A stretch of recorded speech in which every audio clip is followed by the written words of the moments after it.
lagi, saudaraku. Ini kunci kepada keberhasilan, pada pertumbuhan rohani yang luar biasa dalam hidup saudara. Panjang tahun-tahun yang akan datang, saudaraku. Kita bersungguh-sungguh dalam melayani. Tuhan telah mengirimkan begitu banyak jiwa-jiwa yang selamat di dalam pelayanan KKR Natal, bahkan Natal KKS, ribuan jiwa diselamatkan. Tuhan menghendaki mereka itu sampai kepada maksud Tuhan. Tuhan menghendaki mereka itu jadi murid Tuhan. Mari kita kunjungi mereka, follow up mereka dengan sungguh-sungguh, dengan berkorban lagi, dengan penyakalan diri. Tuhan akan memberkati saudara. Mari kita muridkan mereka dengan sungguh-sungguh. Kita memperdulikan mereka, kita perhatikan hidup mereka. Sampai di manakah mereka sudah mengikut Tuhan? Sampai di manakah mereka bisa bersekutu dengan Tuhan?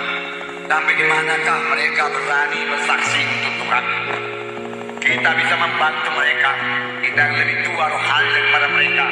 Kita layani mereka dengan segenap hati, dengan sungguh-sungguh, dengan sungguh-sungguh. Kita juga harus dengan sungguh-sungguh berdoa. Hanya doa yang sungguh-sungguh yang didengarkan Tuhan. Doa yang separuh-separuh hati tidak akan didengarkan Tuhan. Karena Tuhan kita adalah Tuhan yang bersungguh-sungguh. Kita harus antusias. Saudaraku, berarti Tuhan di dalam. Tuhan di dalam kita, saudaraku, membuat kita antusias, membuat kita bersemangat, membuat kita bersungguh-sungguh, saudaraku. Nah, saudara kasih, ini kunci kepada keberhasilan. Firman Tuhan berkata, saudaraku, dalam Roma 12 ayat 11. Roma 12 ayat 11. Di sini dikatakan, janganlah hendaknya kerajinanmu kendor, biarlah rohmu menyala-nyala, dan layanilah Tuhan. Bersukacita dalam pengharapan, sabar dalam kesesakan, dan bertekunlah di dalam doa.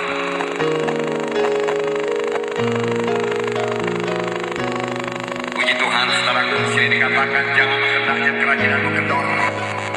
Jangan kurang daripada semangat yang mula-mula. Jangan kurang daripada kesungguhan hati yang mula-mula. Jangan merosot, tapi bertambah-tambah terus dalam Tuhan. Biarlah rohmu menyala-nyala dan layanilah Tuhan. Roh Tuhan seharusnya tidak pernah padam di dalam hati kita, di dalam baik Tuhan. Saudara, dijaga supaya lilin tetap menyala siang dan malam, tidak bisa padam, saudara.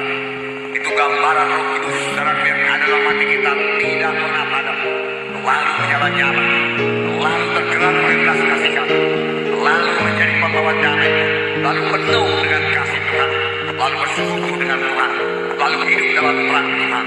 Biarlah rohmu menyala-nyala, layanilah Tuhan. Firman Tuhan berkata, ini kita laksanakan dalam hidup rohani kita. Pada tahun ini, maksud saya pada akhir tahun ini dan tahun 1999, lihatlah Yesus, saudara, bagaimana dia mengerjakan pekerjaan Bapaknya.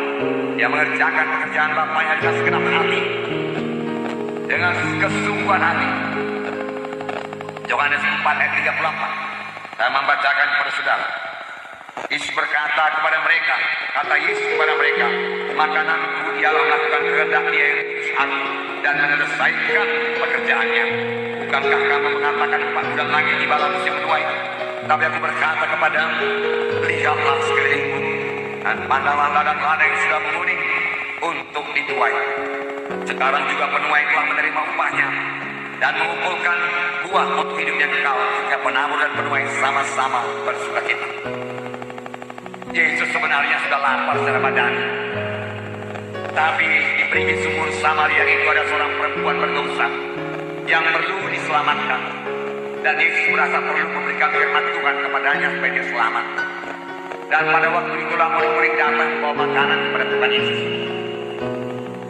Guru, silakan makan, murid-murid berkata.